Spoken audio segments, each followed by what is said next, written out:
behavior. And so I want you all to show sitting up straight and tall. That's one thing that we want to do before every performance. We want to show that we're being attentive. If we're being attentive and respectful, we're not talking to our neighbors. You guys may have questions. Some of you even came with questions. I'm very impressed with that. So I want you on your very best behavior, and please enjoy. Thank you. All right, thank you. Konnichiwa.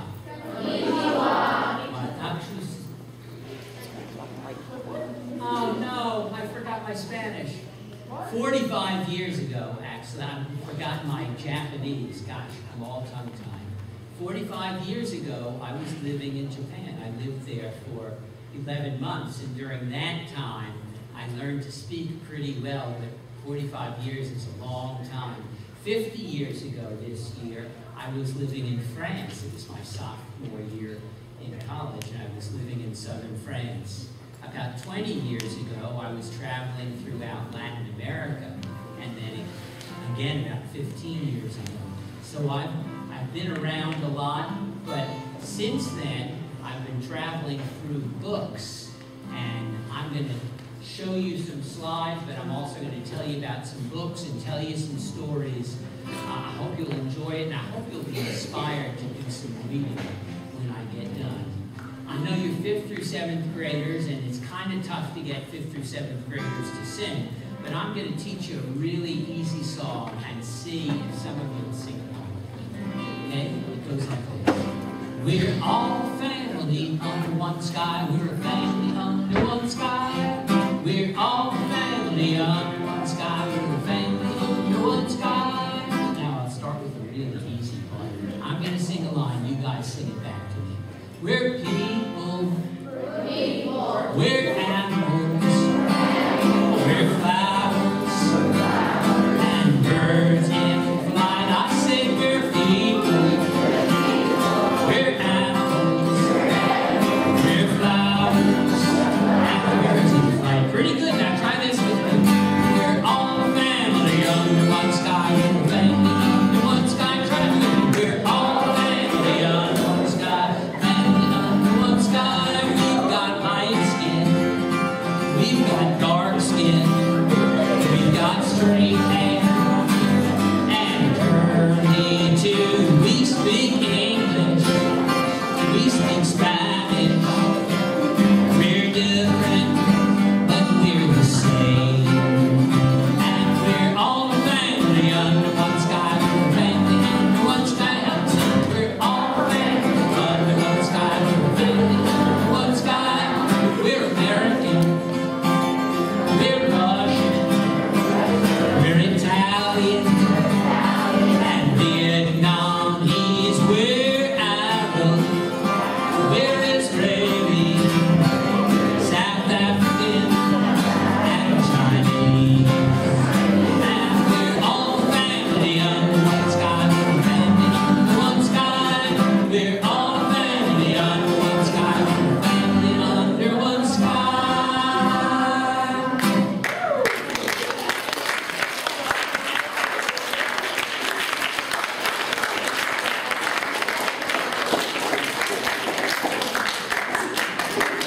Pretty good. 5th, 6th, and 7th graders. I know it's kind of hard to join in sometimes with songs like that. All right, so songs, stories, and books around the world. Well, there it is. There's the world. You guys should be pretty familiar with where things are by now, but it's good to have a reminder. I'm going to be doing stories from North and South America, Africa, Europe, the Middle East, and Asia. Let's start right in the hot spot these days, the Middle East. Okay? That's a picture of the Middle East. Often when people talk about the Middle East, which is the western end of Europe and the northeastern part of Africa, they go about this far through Iran. But as you know, if you pay attention to the news, an awful lot happens in Afghanistan. It's the same kind of issues going on. So in this map, it shows Afghanistan and Pakistan as well. Well, much of the Middle East is Muslim. They practice the religion of Islam. Is there anybody here who's Muslim? You are? Good. Well, now I am not, and so after the program, if I say anything that's incorrect, you correct me, okay? Afterwards. All right. And the Prophet Muhammad was the founder of Islam. The holy book is not the Bible, it's the Quran.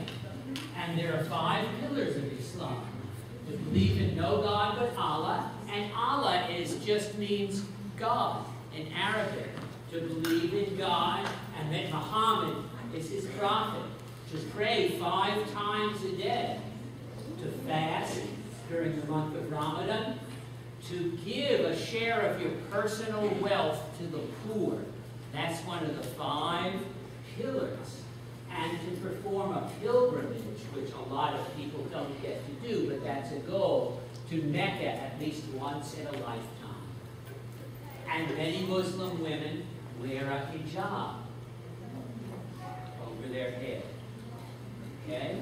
Now, most mosques, the equivalent of a church, don't look like that. That's a big and beautiful one in the capital of Turkey, Istanbul.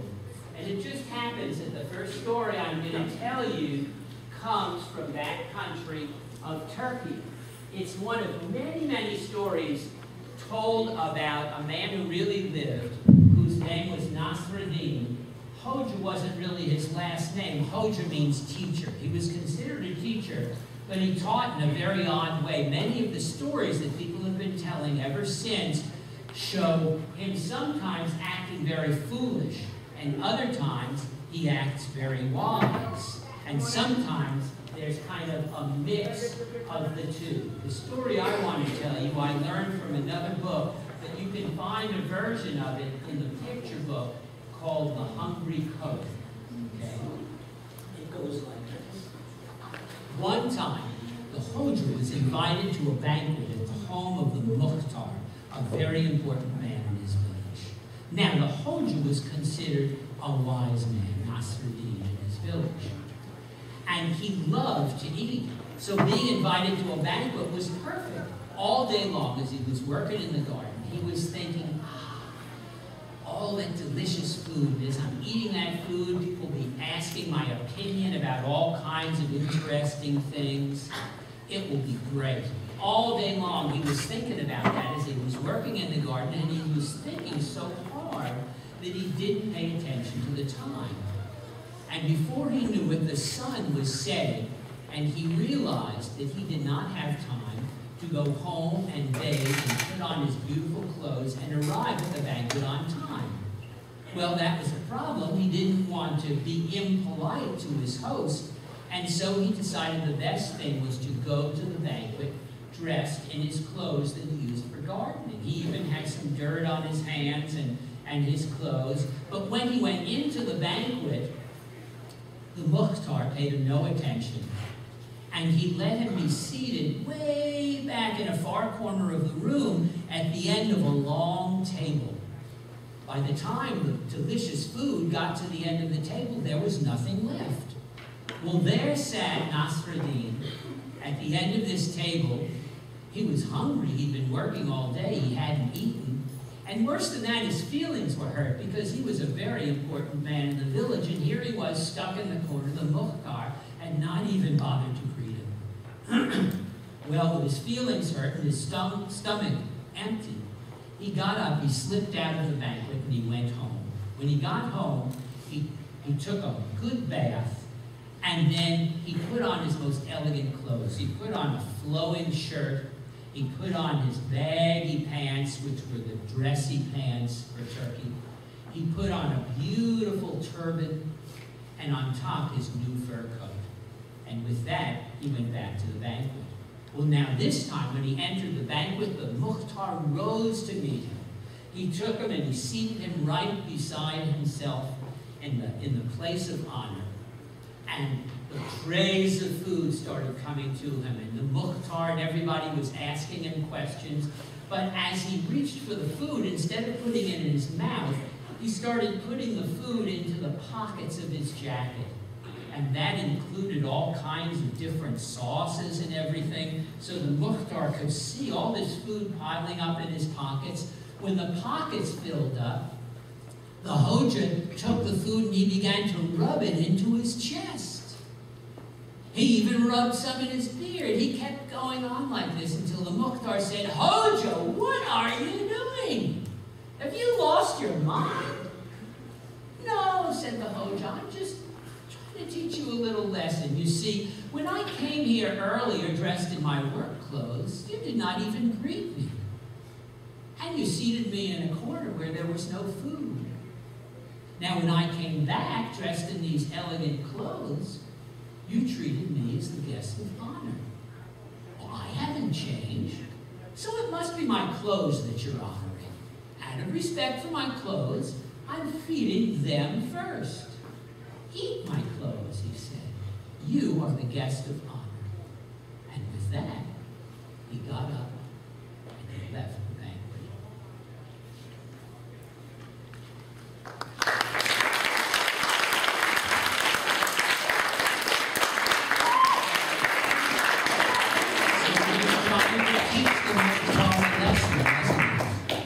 That it's not important what a person looks like on the outside, it's the person inside.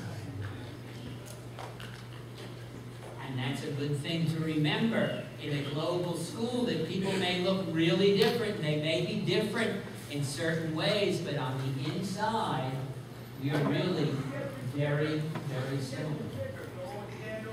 Here's a book, a chapter book. Raise your hand if you've read any books by Andrew Clements. Okay, great author, very easy to read, a lot of activity, but gets into people's feelings. This one's a little different because instead of taking place in an American school, this is about a correspondence between an American girl and a boy in Afghanistan. You see, Abby was in 6th grade, and she was smart, but she hated to work and study. And she was about to fail 6th grade, and her teacher said she needed to do something if she wanted to pass. Well, Abby offered to study much harder and do an extra credit project. So the teacher told her to do an extra credit project to have a pen pal in a foreign country. Well, her favorite thing to do was to climb a rock wall that was at the school. So she looked for a rocky country, and she saw Afghanistan, and she thought, well, I'll correspond with somebody there. Well, one day, a letter arrived from Abby from the United States at a little one-room schoolhouse in the capital of Afghanistan. And they had to decide who would answer that letter. Well, they picked Sadid because he was the best student in the class. But then there was a problem. You see, Sadid was a boy, and according to their custom, it was not polite for a boy to be corresponding with a girl. And so they got Sadid's sister to actually sign the letters and write down her name. Well, as they corresponded, they told all kinds of interesting things about each other and learned a lot, but they discovered that there were an awful lot of prejudices in both countries, and a lot of people who didn't even want them to correspond because one country hated the other and the other country hated them.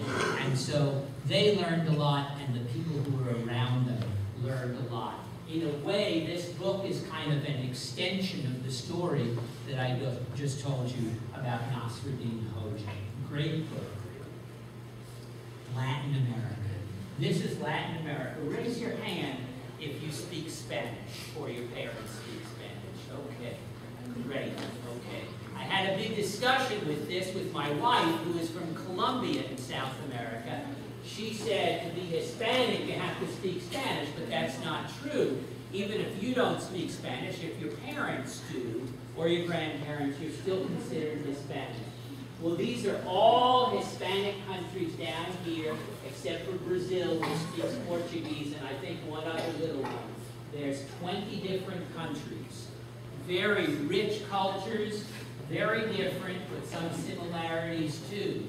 A favorite song, here's another song I'm going to do with you, is by a woman named Michelle Ballerini. And she traveled through South America with her band. She had a great Latin band, and they went through South America, and they traveled and they sang in a lot of different places. And they discovered that as poor as people were, they were extremely hospitable. And they would always say to her, come on in, mi casa es su casa. What does that mean, mi casa es su casa? My house is your house. It's a way of saying, make yourself at home. Make yourself at home. But in her song, instead of being people that greets her, it's animals, okay? There is an anaconda as she goes down the Amazon River. Now, really, you probably wouldn't want to go home with an anaconda, would you? You guys know what an anaconda is. But in this song, she does. It's a friendly anaconda. And then she goes hiking in the Andes Mountains with a Quechua guide. That's a Quechua Indian. Okay? And they saw an Inca ruin in the mountainside with a llama there. A llama. And that Inca ruin is the ancient city of Machu Picchu. And there is Mexico, in the very bottom of Mexico. She's riding on her burro toward the Yucatan Peninsula. So she's going to meet all of those folks there. Now this is a really easy chorus to sing. The chorus just says, mi casa es su casa, okay? My house is your house, wherever you are. Mi casa es su casa. Whenever you are here, mi casa es su casa. Sit down and rest, my dear. And actually, I just remembered that I've got a couple of volunteers who are supposed to help me with this. Would they come up if you are a volunteer?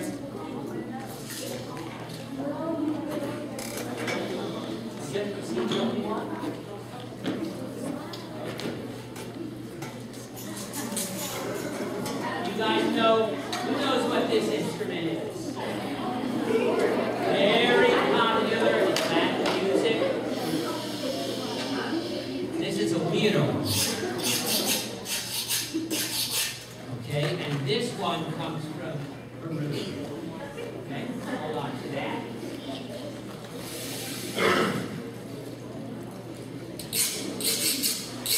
Can you guys do that with it?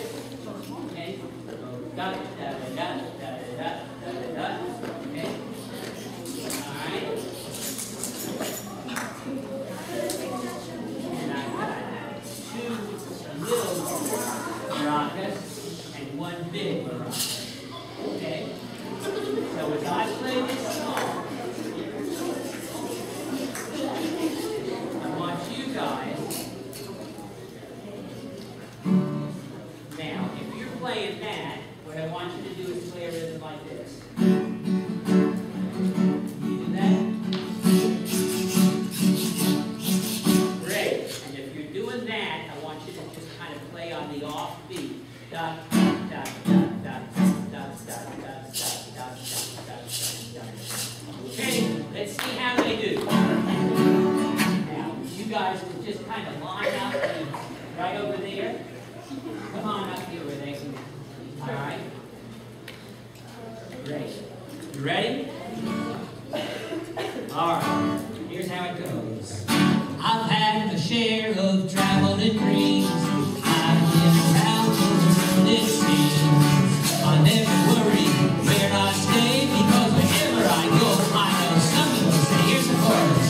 Mi casa es su casa, whenever you are near. Mi casa es su casa, down and rest my dear. Next time I come around, you tell me. I was floating in a boat down the Amazon, looking in the water at the setting sun. Suddenly an anaconda in a tree hung way over upside down in front of me and said, mi casa es su casa, help me whenever you are here. Mi casa es su casa, sit down and rest my dear. Well, I was happy in the Andes with a good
It's a bilingual story. Sometimes I tell it in Spanish, sometimes I tell it in English. If I have parents with me who don't speak English, I sometimes tell the whole story both ways, but that's small, so I'll tell it mainly in English with a little bit of the Spanish in it. And I learned it from a woman named Olga Loya, who is a storyteller and who's collected many stories from people who actually tell these old folk tales in Mexico. Okay, so she tells this, and here's how she tells it. Now there's a little bit I want you to help me with in this story. There are some boys who are not very nice, and they tease Tía Miseria, which means old woman.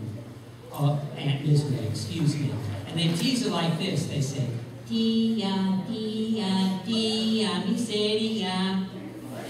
Can you do that with me? Tía, Tía, Tía Miseria. One time there was an old woman named Tía Miseria.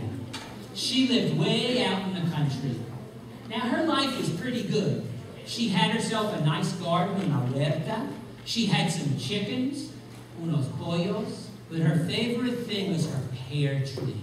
Oh, she loved to reach up into that pear tree, take down a nice ripe pear, and bite into it and just feel the juice running down her neck. She would say, ay, qué ricos, qué deliciosos son mis peras. How delicious are my pears. There's only one thing that was not so good with her life, and that was that there were some boys, some muchachos, who lived nearby. And they would come over into her land, and they would go running through her garden and trample the vegetables. They'd scare off the chickens, and then they'd climb up into her tree, and she'd take a bite out of a pear, and they'd throw them down on the ground and let her rot. And they'd take another, and they'd throw them down. Take another and throw them down. Until finally, she'd come out and she'd say, Bajen, bajen de mi árbol, ahorita mismo.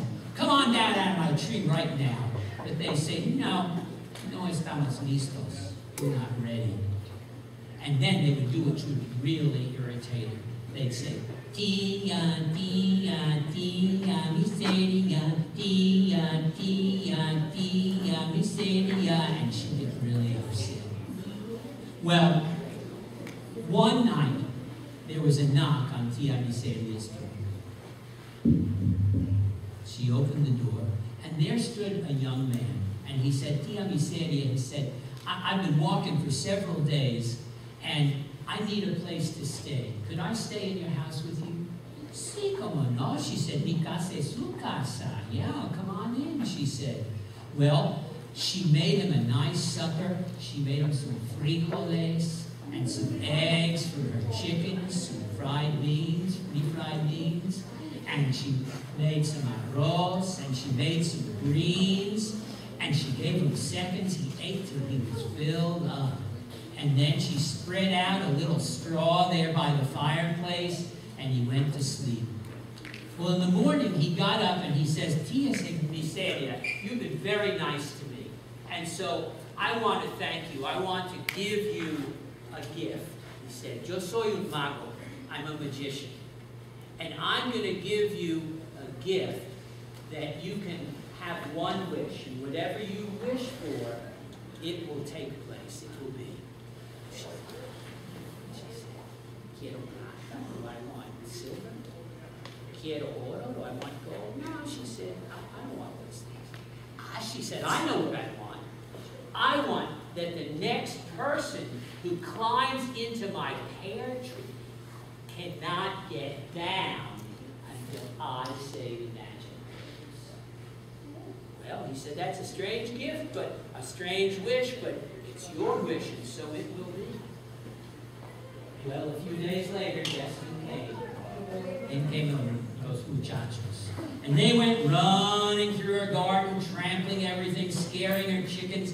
They got up in the pear tree, and they'd take a bite and throw the pears down, and take another bite and throw the pears down. But you know, Tía Miseria didn't get upset this time. In fact, as they were up in the tree, she took her supper out on the porch, and she just sat there watching the boys. I said, something's not right here. What's going on?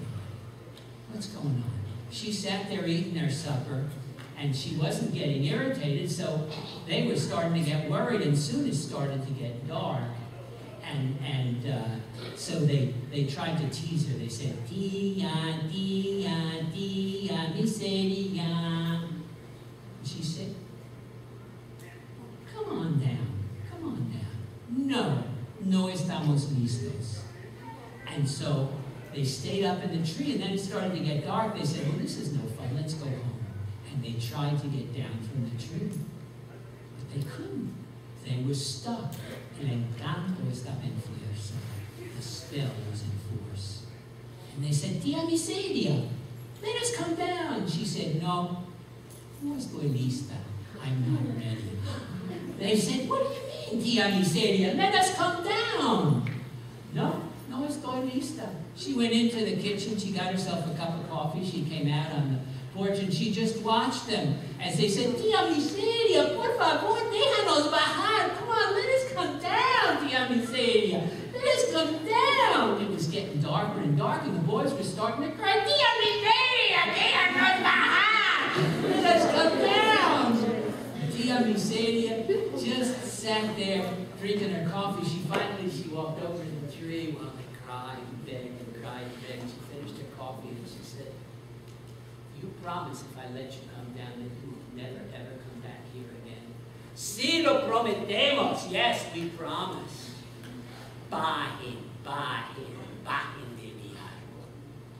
They came down out of the tree, and they ran away. They went around the garden to the scared chickens, and never came back. Well, things were pretty good after that. But several nights after that, there was another knock on the door. She thought, it's mi amigo, it's my friend. She opened the door, but instead of her friend, she saw somebody else. He was tall and skinny. He was like all bones. And when she looked into his eyes, she felt like she was falling into a deep pit. And he said, Yo soy la muerte y vengo por usted. I am death, and I have come for you. Oh, said Tía Miseria.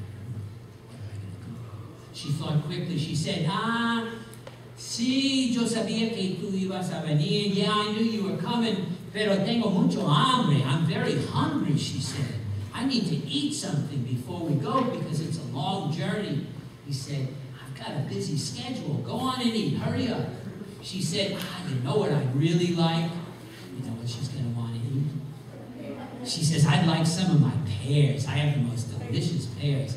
He says, okay, go and get your pears, and then let's go, Tía Miseria. I'm busy.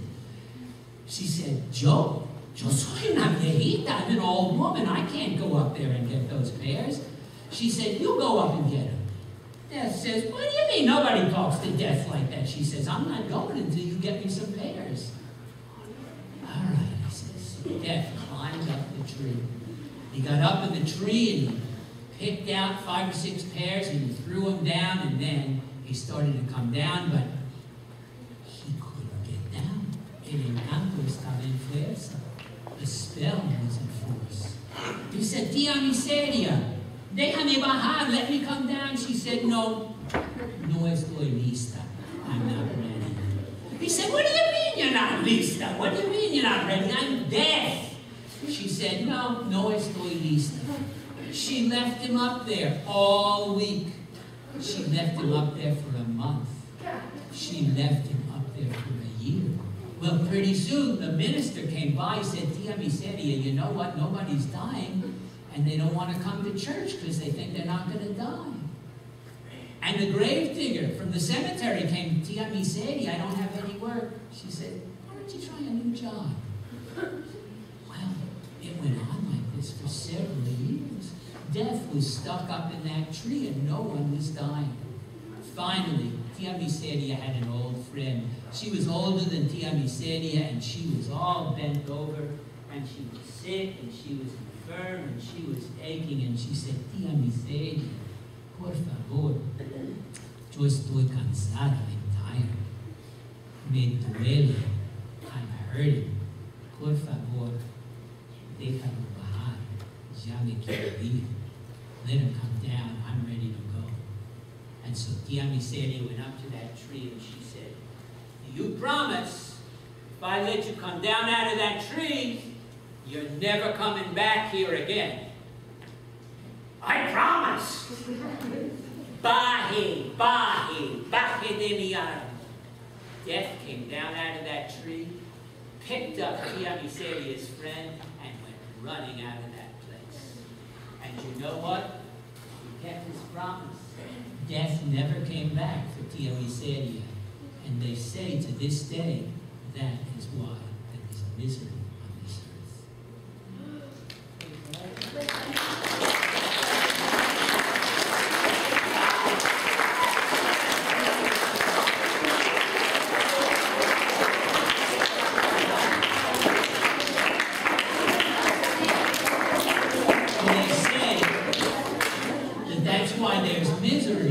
Because her name means Aunt Misery. But of course, that's not why there's misery on this earth. There's misery on this earth for lots of reasons, but one of it is that people sometimes treat each other like those boys treated Tía Miseria. And Latin America is one of those people, like many other, like African Americans too, who have felt the brunt of mistreatment. This is a picture from El Salvador carrying the cross of Jesus. It's a peasant. It's a way of saying that Jesus was representing them because they carry a cross. And over here is a family I stayed with that was in a resettled community they made themselves after they came back from fleeing the country, from fleeing the wars. This is a famous painting of the Spanish conquistadors who came 500 years ago and conquered the Indians. And after they came, 80% of the population of Native Americans in the Americas died. Only 20% was left. Many of them died from disease. So the people of Latin America have suffered a lot, but they've continued to suffer because in most of their countries, in many of their countries, the descendants of those Spanish conquistadors are still in power and they do not rule very kindly. This is a beautiful lake called Lake Atitlan. Guatemala is a beautiful country, but this is a cemetery by the lake where people were buried who were massacred by the government soldiers several years ago. And that has happened often in Latin America. This is a church near Coban in Guatemala where various people, various Indians have sought sanctuary. That's a safe place they can come, that the army is not allowed to go in and take them away and kill them. And this is a little community called Mezquital. And these are nicknamed casas de cartón. They're just houses made of anything people can find, like street people kind of. They're made of cardboard and tin and whatever wood they can find out. Of course, there's no bathrooms in them. When I was there in Guatemala City, 50% of the people living in Guatemala City still had no bathrooms. They had to carry water to their houses and no running water. And these are refugees in a Guatemalan camp. And you'll notice that many of these have some of these costumes that you saw on the table. These are indigenous Guatemalans. Do any of you who speak Spanish also speak a native dialect? Speak another language, a dialect? In certain parts of Mexico, and especially in Guatemala, a lot of the people, their native language is not Spanish. It's the old Indian dialect. Mom is one of them, but there's about 17 or 18 others. And those people dress in cloths that they weave themselves, and the pattern represents their village. But many of them were driven out of their village by the government, because the government felt like because they were native, they were probably did not like the government, and there were people causing trouble. And so, like some politicians, they said, well, all of them are causing trouble. We need to get rid of all of them. And so 400 different native villages, the army came in and killed or drove out the people. And these are some of the refugees. So it's a rough life. Well, this is a chapter book. It's called Colibri. Colibri is hummingbird. In this girl's native language, it's Sunum. Okay, and I just need to remind myself for a second before I tell you this. So Sunum has been traveling since she was 4 years old. She's now 12. She's been traveling with a man who she calls uncle. She doesn't know if he's really her uncle. She doesn't think so. Uncle says that he found her, he rescued her, that he rescued her, and he found her, but she doesn't know if that's really the truth. She travels from town to town. They don't have any place to live, and as they go into a town, Uncle pretends he's blind, and they sit down in front of the church, and she begs for alms. She doesn't much like that. Her mother, one of the few things she remembers from her mother before she was 4 years old was her mother telling her to always try to be honest if you can. She really doesn't like that. But he keeps her with him because years ago he spoke to a fortune teller who said that she would someday bring him wealth. And so he's keeping her with him because someday he's hoping that she will bring him wealth. Well, they go into one village, and he wants to reassure himself of that. And he finds out of a woman who keeps the Mayan calendar. She's a Native American Mayan. And she also is a seer, a fortune teller. And they go to visit her, and she confirms that she will help him become wealthy sometime. But she doesn't give him the details. But she doesn't like him. There's something about the man that really makes her uneasy. For one thing, she believes she recognizes his face from years ago when the army came in and massacred her entire village, killed everybody in her village except a few who could escape. And she could swear that he has the face of one of those soldiers. But she forms a relationship with Sunun.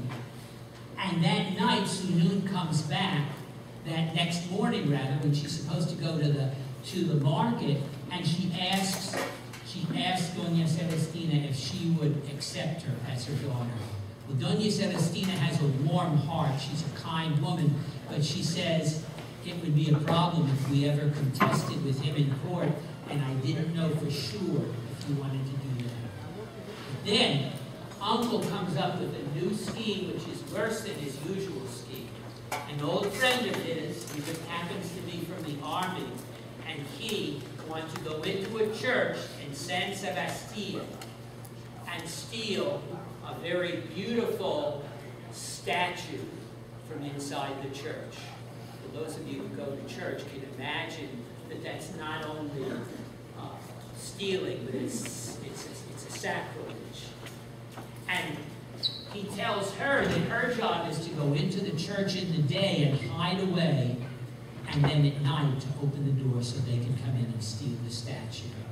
And this time she feels really bad. She's wondering, this is not a good thing. She thinks that she hears the spirit of the statue speaking to her. And so she has to decide what she's going to do. Well, if you read the book, you'll see what she does.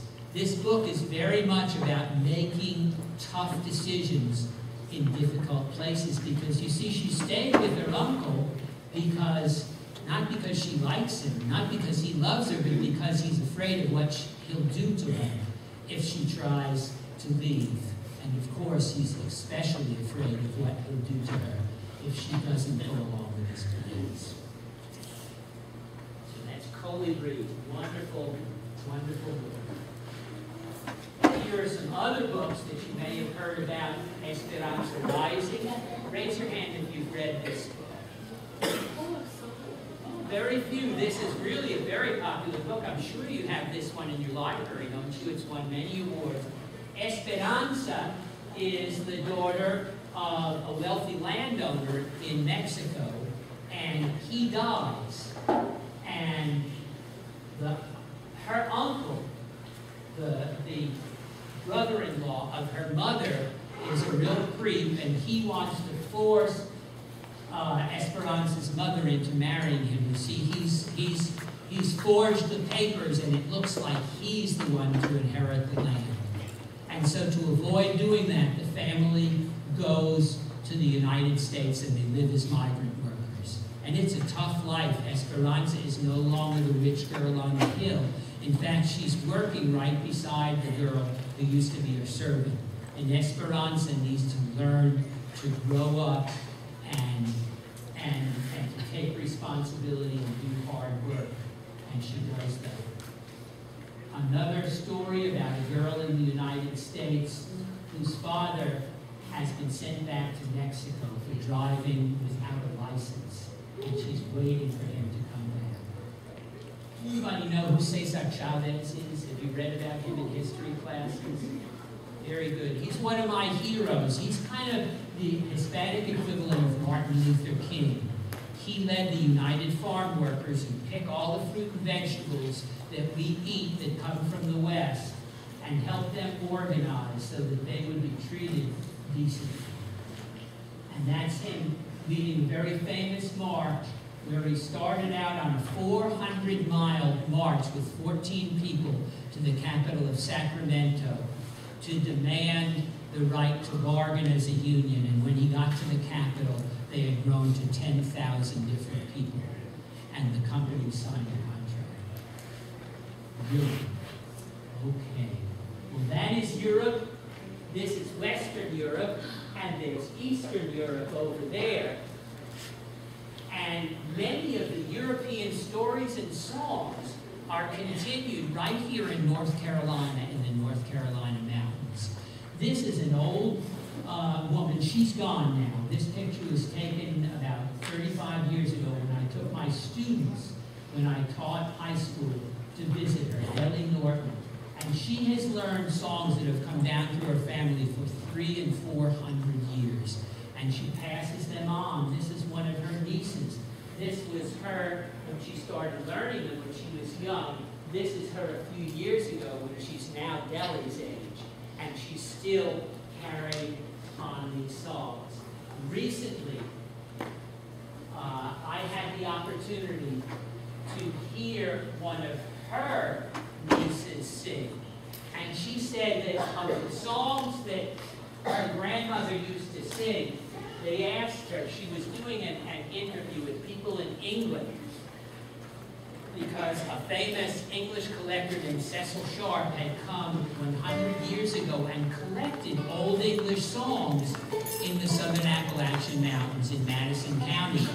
And so 3 people were doing a Skype with Cecil Sharp House in England. And they asked her, well, of the songs that your grandmother and your aunt used to sing that you've learned, which is your favorite? And she learned many serious songs, but she said, well, I think I'll sing you The Farmer's Cursed Wife, The Devil and the Farmer's Wife. Now, people are very religious back in the mountains, most of them, but they also like to joke a little bit about the devil. And this is an old song about a farmer. She said she liked this song because the women in her family were pretty tough. They didn't take nothing off no one, she said. And this old woman reminded her of that. It goes like this. There was an old man lived over the hill. If he ain't moved away, he's a living there still. It's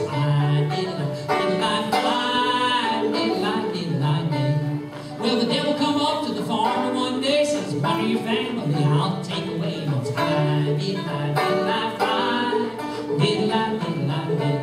he says, please don't take my eldest son. There's work on the farm that's got to be done.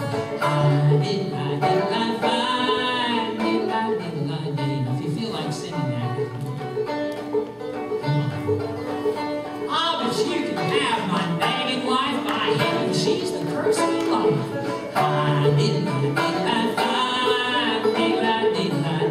So the boy stood her up upon his back, and like an old pepper, pickety clack.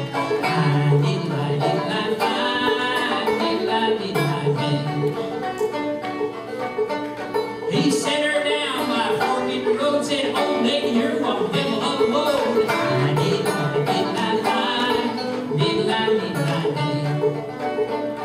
He got her down to the gates of hell, said, "Stoke up the fire, we'll roast her well." And it's up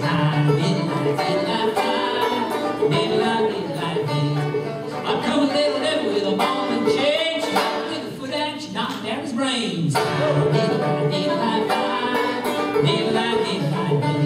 Well, 10 little devils come climbing the wall, says, "Take her back there, and she'll murder us all."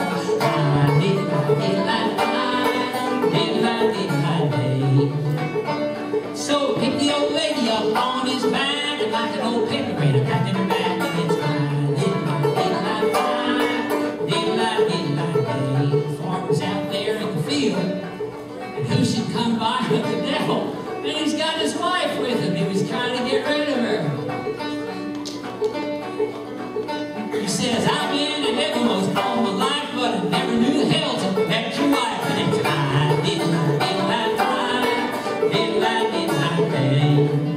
well, now this proves that the women are better than the men. They can go down to hell and come back again.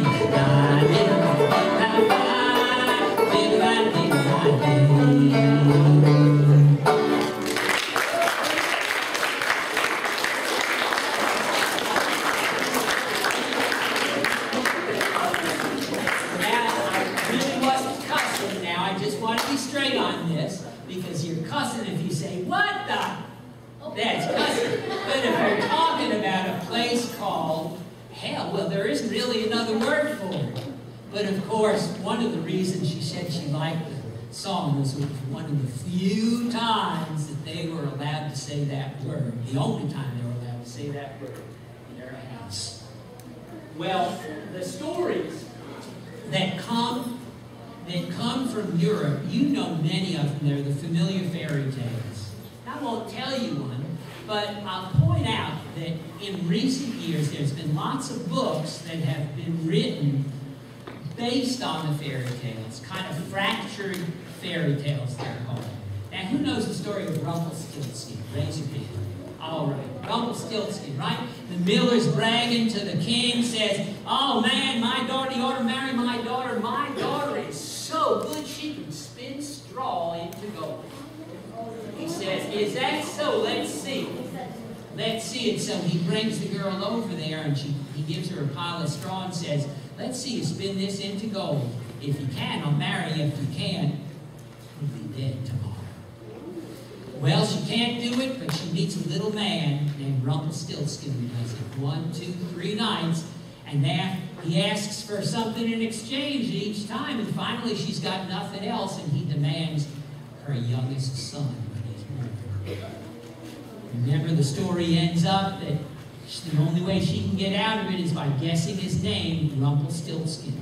Well, this story is not about an old man, it's about a 10-year-old boy named Rump. Now, he's named Rump because his mother, he is Rumpelstiltskin, but his mother, when she was bearing him, when he was being born, she said, they asked, what's his name? And she said, his name is Rump. And then she kicked the bucket, she died. That's all she got out, his name is Rump. So his name became Rump. And you can imagine, you know what a rump is? Oh, that's a rump. With a name like that, people are always making fun of him, especially the bullies in town. The only person who sticks up for him is his best friend, Red. You know, Dead as in Red, the Red Riding Hood. Red. Finally, he learns how to spin straw into gold by accident. And that's good because he's been living with his grandmother and she's been taking care of him and she dies. And then he learns how to do this. But Red warns him that magic is dangerous. When you perform magic, people have to pay you and you sometimes can't control the payment.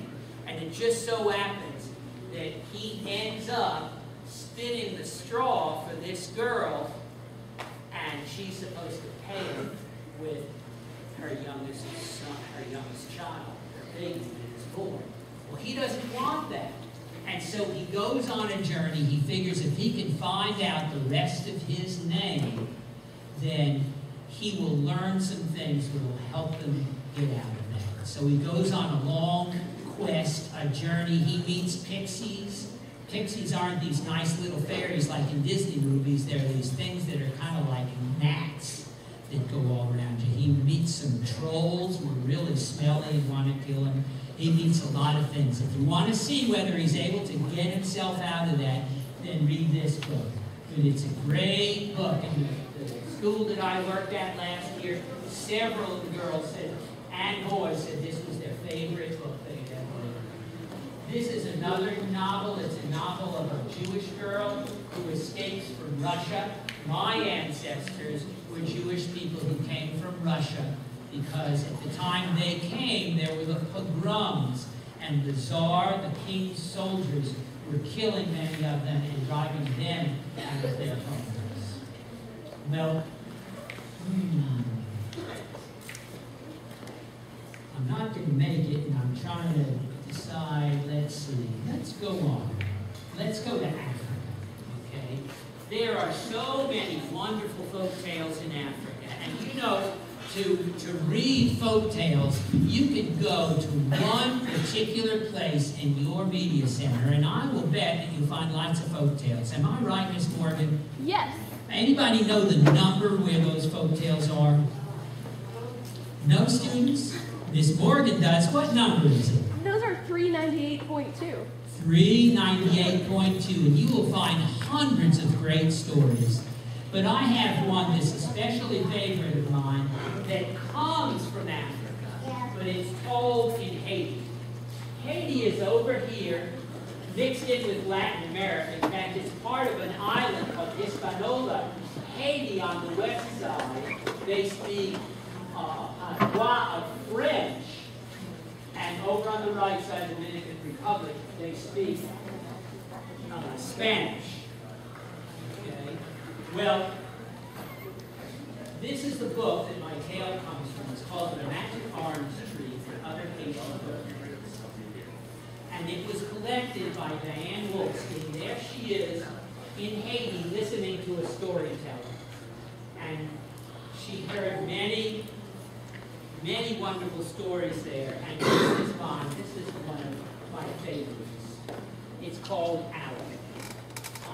And there's a part where I dance in this song, and I don't want anybody to make fun of my dancing, okay? Is that all right? Yes. Say, we won't make fun of your dancing. Oh, very good. Just so we have that straight. Now, I like to wear this because these are Owl's eyes. And you see, Owl thought he was ugly. He thought he was very ugly. But one night he met a girl and she liked him. He thought if she had seen my eyes, she never would have liked me. But still, she had liked him. And so he went to her house the next night, and the next, and the night after that. And every night they'd sit out on her porch and they'd talk. And she really liked him, and he really liked her, and eventually he asked her to marry him, and she said yes. But her mother said, listen, we've never even seen your fiancé's face. Well, Mother, she said, he explained that to me. You see, Owl works during the day, and then he has to go home and bathe and change, and so he can't get here until after dark. Well, still, I'd like to see his face before you marry him, she said. Let's invite him to our house next Sunday for a party in his honor. Well, Owl was pleased with the invitation, a party in his honor, but he was nervous about it because, of course, he might see his face, see his eyes. He asked his cousin, Rooster, to accompany him to the dance. And that Sunday, as Rooster and Owl rode over to the dance on their horses, Owl glanced over at Rooster. Rooster was so elegantly dressed. He held himself with such assurance that Owl pictured the girl looking at the two of them, and he was filled with shame. He said, I can't go on. You go on ahead of me. Tell him I've had an accident, and I'll be there later. All right, said Rooster. Well, he went on, and he said, poor Owl, he's had